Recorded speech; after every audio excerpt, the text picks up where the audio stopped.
आपली शाळा हे यूट्यूब चॅनल आपले सहर्ष स्वागत करत आहे।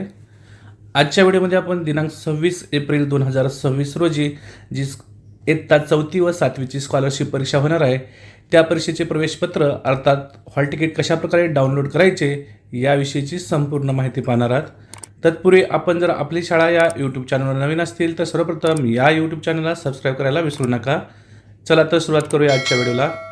त्यासाठी सर्वप्रथम आपण आपल्या मोबाईलच्या क्रोम ब्राउझरवर जायचं आहे आणि क्रोम ब्राउझरवर गेल्यानंतर या ठिकाणी सर्चमध्ये आपण MSc पुणे म्हणजेच महाराष्ट्र राज्य परीक्षा परिषदेची वेबसाईट आपण सर्च करायची आहे। MSc पुणे आपण सर्च करूया।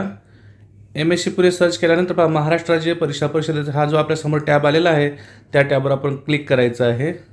या टॅबवर क्लिक केल्यानंतर पहा महाराष्ट्र राज्य परीक्षा परिषद पुणे यांचं हे पेज येणार आहे। या ठिकाणी आपल्याला वेगवेगळ्या प्रकारचे टॅब दिसतात। त्यापैकी पहा शिष्यवृत्ती परीक्षा इयत्ता 4थी व इयत्ता 7वी हा जो न्यू टॅब दिसत आहे त्यावर आपण काय करायचं आहे क्लिक करायचं आहे। आपण त्यावर क्लिक करूया।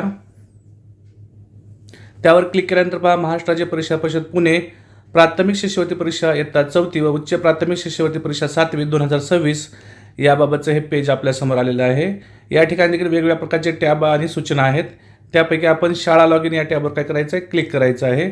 शाळा लॉगिन या टॅबवर क्लिक केल्यानंतर आपण इयत्ता 4थी व 7वी स्कॉलरशिप परीक्षेसाठी विद्यार्थ्याचे फॉर्म भरताना जो आपण पासवर्ड टाकला होता तो पासवर्ड आपल्याला या ठिकाणी टाकून घ्यायचा आहे।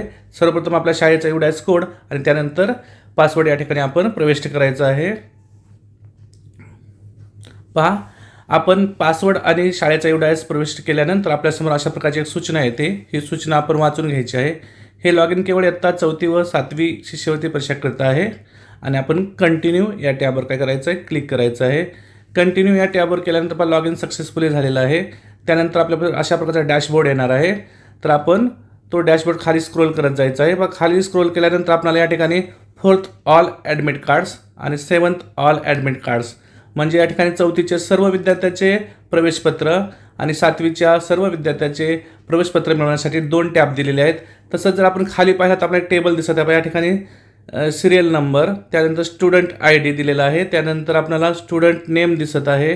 त्याचबरोबर पाहिलं तर या ठिकाणी स्टँडर्ड दिसत आहे विद्यार्थ्याचं। त्यानंतर जेंडर दिसत आहे। त्यानंतर जर पाहिलं तर कास्ट दिसत आहे आपल्याला। त्यानंतर फी आणि पुढे पहा आपल्याला या ठिकाणी ॲडमिट कार्ड हा एक टॅब दिसत आहे आणि ॲक्शन हा एक टॅब दिसत आहे। आपण ॲडमिट कार्डमधील व्ह्यू या बटनावर जर क्लिक केल्याच्या नंतर पहा आपल्याला विद्यार्थ्याचे या ठिकाणी प्रवेशपत्र अशा प्रकारचं दिसत आहे।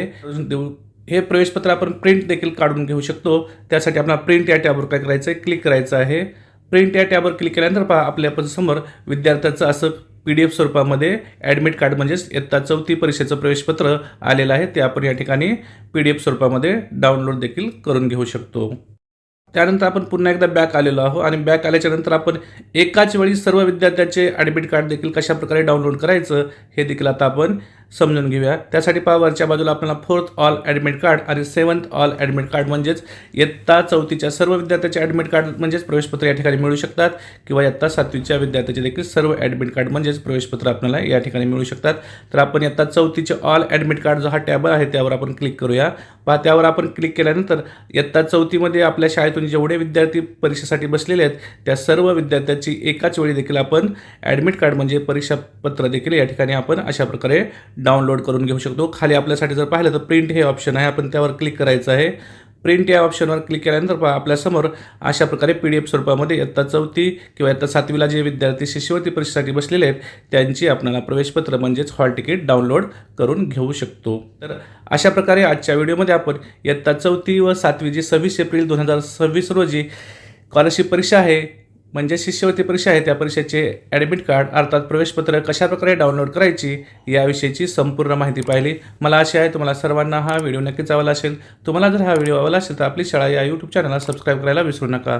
पुन्हा एकदा भेटूया एका नवीन व्हिडिओसह। तोपर्यंत सर्वांना मनपूर्वक धन्यवाद।